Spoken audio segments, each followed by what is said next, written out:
Hello everyone. In the second chapter, under session number 7, I would like to explain legal environment. Firstly, in the legal environment, I am going to explain the meaning.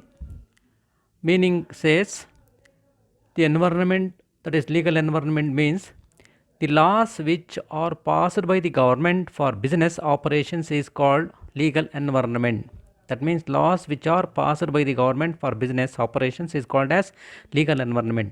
ಅಂದರೆ government business ಆಪರೇಷನ್ಸ್ಗೆ ಏನೇನು rules and ರೆಗ್ಯುಲೇಷನ್ಸನ್ನು frame ಮಾಡ್ತಾರೋ ಅದಕ್ಕೆ ನಾವು legal environment ಅಂತ ಕರಿತೀವಿ. That is in other words ಅಲ್ಲಿ ಏನಂತಾರಪ್ಪ ಅಂದರೆ legal environment consisting of rules and regulations framed by the parliament under which business must operate. To exist and grow, business is required to follow all the rules and regulations that constitute this environment. ಅಂದರೆ ಎನ್ವೈರನ್ಮೆಂಟಲ್ಲಿ ಏನು government rules and ರೆಗ್ಯುಲೇಷನ್ಸನ್ನು frame ಮಾಡ್ತಾರೆ ಆ ಎಲ್ಲವನ್ನೂ ಸಹ ಕಟ್ಟುನಿಟ್ಟಾಗಿ follow ಮಾಡಿ ಆ ಒಂದು ಸಂಸ್ಥೆ ಅಥವಾ ಮಾರ್ಕೆಟಿಂಗ್ ಬೆಳಿಬೇಕಾಗುತ್ತೆ ಮತ್ತು ಎಕ್ಸಿಸ್ಟಿಂಗಲ್ಲಿರಬೇಕಾಗುತ್ತೆ. ಇದು meaning of legal environment. Okay, next definition says legal environment of business what makes the working of the enterprise. ಅಲ್ಲಿ ಹೇಳ್ತಾರೆ the term legal environment of business relates to code of conduct of any company and it defines the legal boundaries and scope of the firm. ಅಂದರೆ legal code of conduct of the company ಅಂದರೆ rules and regulations ಮತ್ತು legal boundaries, ನಮ್ಮ boundaries ಏನಿದೆ ಅದೆಲ್ಲವನ್ನು ಸ್ಕೋಪನ್ನು ತಿಳಿಸ್ತಕ್ಕಂಥದ್ದಕ್ಕೆ ನಾವೇನು ಕರಿತೀವಿ, legal environment ಅಂತ ಕರಿತೀವಿ. That is a definition of legal environment. Next, from the business side there are in the legal ಎನ್ವೈರನ್ಮೆಂಟಲ್ಲಿ ದೆರ್ ಆರ್ 3 ಡಿಸ್ಟಿಂಕ್ಟ್ ಕ್ಯಾರೆಕ್ಟರಿಸ್ಟಿಕ್ಸ್ ನೋಡ್ತೀವಿ. ಅದರಲ್ಲಿ 3 ಡಿಸ್ಟಿಂಕ್ಟ್ ಕ್ಯಾರೆಕ್ಟರಿಸ್ಟಿಕ್ಸಲ್ಲಿ first one, the domestic laws of your home country. ಅಂದರೆ ನಮ್ಮ ಸ್ವದೇಶದಲ್ಲಿರ್ತಕ್ಕಂತಹ domestic ಅಂದರೆ ಸ್ವದೇಶಿ ನಿಯಮಗಳು. Next, domestic laws of each of your foreign ಮಾರ್ಕೆಟ್ಗೆ ಸಂಬಂಧಪಟ್ಟಿರ್ತಕ್ಕಂತಹ ಸ್ಥಳೀಯ ನಿಯಮಗಳು. Next, international law in general, ಅಂತಾರಾಷ್ಟ್ರೀಯ ನ್ಯಾಯ, ಸಾಮಾನ್ಯವಾಗಿರ್ತಕ್ಕಂತಹ ಅಂತಾರಾಷ್ಟ್ರೀಯ ನ್ಯಾಯ. ಈ 3 ರೀತಿಯ ಕ್ಯಾರೆಕ್ಟರಿಸ್ಟಿಕ್ಸನ್ನು ನೋಡ್ತೀವಿ ಲೀಗಲ್ ಎನ್ವೈರನ್ಮೆಂಟಲ್ಲಿ. ಓಕೆನಾ. Next, last aspect is legal factors affecting marketing environment. ಅಂದರೆ ಮಾರ್ಕೆಟಿಂಗ್ ಎನ್ವೈರನ್ಮೆಂಟಿನ ಮೇಲೆ ಲೀಗಲ್ ಫ್ಯಾಕ್ಟರ್ಸ್ ಯಾವ್ಯಾವು ನಮಗೆ ಸಂಬಂಧಪಡುತ್ತಪ್ಪ ಅಂದರೆ ಅದರಲ್ಲಿ ಒಂದೊಂದೇ ನಾನು ಎಕ್ಸ್ಪ್ಲೇನ್ ಮಾಡ್ಕೊಳ್ತೇನೆ ಬ್ರೀಫಾಗಿ. That is organisational law. First one, the organisation law is a first type of business law that we will talk about here. Any business that is organized as a legal entity is subject to state law that governs its operations and conduct. ಅಂದರೆ ನಾವೇನೇ marketing activities ಮಾಡಬೇಕಾದ್ರೆ ಅಥವಾ marketing ಸ್ಟ್ರಾಟಜಿನ frame ಮಾಡಬೇಕಾದ್ರೆ ನಮ್ಮದೇ ಆಗಿರ್ತಕ್ಕಂತಹ ನೀತಿ ನಿಯಮಗಳನ್ನು, ರೂಲ್ಸನ್ನು ನಾವು frame ಮಾಡ್ತೀವಿ. ಅವೆಲ್ಲವೂ ಸಹ ಆರ್ಗನೈಜೇಷನ್ ಲಾನಲ್ಲಿ ಸೇರಿಕೊಳ್ಳುತ್ತೆ. First one. Next second one, securities law.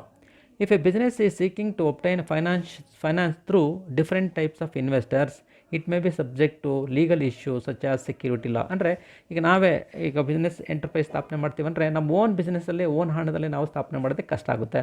ಅದಕ್ಕೇನು ಮಾಡ್ತೀವಿ, we can borrow money from the investors by issue of ಶೇರ್ಸನ್ನು ಮಾಡಬೇಕಾದ್ರೆ ಅವರಿಂದ ಕ್ಯಾಪಿಟಲನ್ನು ಕಲೆಕ್ಟ್ ಮಾಡ್ಕೊಬೇಕಾದ್ರೆ ನಾವು ಕೆಲವು ರೂಲ್ಸ್ ಆ್ಯಂಡ್ ರೆಗ್ಯುಲೇಷನ್ಸ್ ಫ್ರೇಮ್ ಮಾಡ್ತೇವೆ. ಎಲ್ಲವೂ ಸಹ ಎಲ್ಲಿರುತ್ತಪ್ಪ ಅಂದರೆ ಸೆಕ್ಯೂರಿಟಿ ಲಾನಲ್ಲಿ ನಾವು ನೋಡ್ತೀವಿ. That is a second important laws. Next third one, that is contract law. ಏನು ಹೇಳುತ್ತಪ್ಪ ಅಂದರೆ it is an intention is to enter an agreement with another person entity then the contract is binding. ಅಂದರೆ ನಾವು ಒಂದು business ಮಾಡಬೇಕಾದ್ರೆ we have to contract with so many people. ಕೆಲವಾರು ವ್ಯಕ್ತಿಗಳ ಜೊತೆಲಿ ನಾವು ಸೆಲ್ಲರ್ ಜೊತೆಲಿ, ಬೈಯರ್ ಜೊತೆಯಲ್ಲಿ, ಮತ್ತು ಮಾರ್ಕೆಟರ್ ಜೊತೆಲಿ, ಗೌರ್ಮೆಂಟ್ ಜೊತೆಲಿ, ಎಲ್ಲರ ಜೊತೆಯಲ್ಲೂ ಸಹ ನಾವು ಕಾಂಟ್ರಾಕ್ಟ್ ಮಾಡ್ತೀವಿ. ದಟ್ ಎಲ್ಲರ ಜೊತೆಲಿ ನಾವು ಕಾಂಟ್ರಾಕ್ಟ್ ಮಾಡಬೇಕಾದ್ರೆ ಏನೇ ನಿಯಮವನ್ನು ಫಾಲೋ ಮಾಡಬೇಕು ಆ ಎಲ್ಲವೂ ಸಹ ಒಳಗೊಂಡಿರುತ್ತೆ. ಯಾವನಲ್ಲಪ್ಪ ಅಂದರೆ ಕಾಂಟ್ರಾಕ್ಟ್ ಲಾನಲ್ಲಿ ಒಳಗೊಂಡಿರುತ್ತೆ. That is a third important aspects as well as factors. Next fourth one, consumer protection laws. This is quite natural.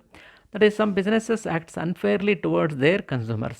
but for this reason most countries have consumer protection laws that are aimed at ensuring the consumers are protected. Here the examples ಅಂದರೆ customers R the god ಅಂತ ಕರಿತೀವಿ, ಓಕೆನಾ. ಹಾಗಾಗಿ ಏನೋ ಸಮಸ್ಯೆ ಆಗದಿರ್ತಿರಲಿ ಅಂತಂತೇನು ಮಾಡ್ತೀವಪ್ಪ ಅಂದರೆ consumer protections lawn ಸಹ ನಾವು ಮಾಡ್ಕೊಂಡಿವಿ. ಆ ಕನ್ಸ್ಯೂಮರ್ ಪ್ರೊಟೆಕ್ಷನ್ಸ್ ಲಾನಲ್ಲಿ ನಾವು 4 ಹೆಸರು ಎಕ್ಸಾಂಪಲ್ ಕೊಡ್ತೀವಿ ನಾವು. Weight and measurement act, next trade descriptions act, ಆ consumers credit act, sale of goods act, ಅಂದರೆ ಇವೆಲ್ಲ ಕನ್ಸ್ಯೂಮರ್ಸ್ಗೆ ರಿಲೇಟೆಡ್ ಆಗಿರ್ತಕ್ಕಂತಹ ಲಾಸ್ಗಳು, ಓಕೆನಾ. 4th ಒನ್ ಇದು. Next 5th one employees protections law. That is employees R the back bone of every success of the company ಅಂತ ಕರಿತೀವಿ. ಹಾಗಾಗಿ ಎಂಪ್ಲಾಯೀಸ್ಗಳಿಗೆ ನಾವು ಪ್ರೊಟೆಕ್ಷನ್ಸನ್ನು ಕೊಡಲೇಬೇಕಾಗುತ್ತೆ. ಆ ಪ್ರೊಟೆಕ್ಷನ್ಸ್ಗೆ ಸರ್ವೇ ಸಾಮಾನ್ಯವಾಗಿ ಅದೇ ಆಗಿರ್ತಕ್ಕಂತಹ ಲಾ ಇದೆ. ಅದಕ್ಕೆ ಹೇಳ್ತಾರೆ different governments have passed laws to protect the interest of the employees. These laws protect against unfair discrimination at work and when applying the jobs. ಅಂದರೆ ಕೆಲಸದ ಸಮಯದಲ್ಲಿ ಕೆಲಸಗಾರರಿಗೆ ಅಥವಾ ಎಂಪ್ಲಾಯೀಸ್ಗೆ ಪ್ರೊಟೆಕ್ಷನ್ಸ್ ಇರಲೇಬೇಕಾಗುತ್ತೆ. ಆ ಪ್ರೊಟೆಕ್ಷನ್ಸ್ಗೆ ನಾವು ಕೆಲವು ಲಾಸನ್ನು ತೊಗೊಂಡಿದ್ದೀವಿ. ಆ ಲಾಸ್ಗೆ ನಾವು ಎಂಪ್ಲಾಯೀಸ್ ಪ್ರೊಟೆಕ್ಷನ್ಸ್ ಲಾಸ್ ಅಂತ ಕರಿತೀವಿ. That is A 5th important reason, 5 important factors, okay. Next 6th one is called as laws regarding health and safety at workplace. This is quite important. That is below are few legal laws regarding employees working conditions. ಅದರಲ್ಲಿ ಕೆಲವನ್ನು ನಾನು mention ಮಾಡ್ತೀನಿ. That is ಅಂದರೆ ಎಂಪ್ಲಾಯೀಸ್ಗೆ work ಪ್ಲೇಸಲ್ಲಿ health and safety ಇರಲೇಬೇಕಾಗುತ್ತೆ. ಆ health and safety ಮೆಜರ್ಮೆಂಟನ್ನು ತೊಗೊಬೇಕಾದ್ರೆ ಕೆಲವು ನಿಯಮಗಳು ಬರ್ತವೆ. ಆ ನಿಯಮಗಳು ನಾವು ಇಲ್ಲಿ ನೋಡ್ತೀವಿ. ಅದ್ರಲ್ಲಿ ಮೊದಲನೇದು employees receives protection from dangerous machines. That is first important aspects. ಆ ಪ್ರೊಟೆಕ್ಷನ್ ತೊಗೊಳ್ಬೇಕು ಡೇಂಜರಸ್ ಮೆಷಿನ್ಸಲ್ಲಿ ವರ್ಕ್ ಮಾಡಬೇಕಾದ್ರೆ. Next at the work place employees should be given clothing and equipment to meet the highest safety standards. Highest safety standards ನಾವು maintain ಮಾಡಬೇಕಾಗುತ್ತೆ. ಆ employees should have a reasonable temperature at their work place. Reasonable temperature ಇರಲೇಬೇಕಾಗುತ್ತೆ. ಜಾಸ್ತಿ temperature ಇರ್ತಕ್ಕಂಥ ಪ್ರದೇಶದಲ್ಲಿ ಕೆಲಸ ಮಾಡೋದು ಕಷ್ಟ ಆಗುತ್ತೆ. Next the highest hygienic standards at the work place. Washing facility should be met for the sake of employees. That is hygienic ಸ್ಟ್ಯಾಂಡರ್ಡ್ಸನ್ನು ನಾವು ಮೇಂಟೈನ್ ಮಾಡಬೇಕು.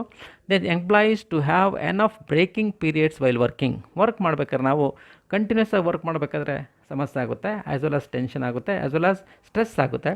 ಅದನ್ನು ಅವಾಯ್ಡ್ ಮಾಡಬೇಕಾದ್ರೆ ನಾವು ಎನಫ್ ಬ್ರೇಕಿಂಗ್ ಪೀರಿಯಡನ್ನು ನಾವು ಅಲ್ಲಿ ವರ್ಕ್ ಪ್ಲೇಸಲ್ಲಿ ನಾವು ಕೊಡಬೇಕಾಗುತ್ತೆ. ಇವೆಲ್ಲವೂ ಸಹ rules and regulations to the worker safety as well as health, okay.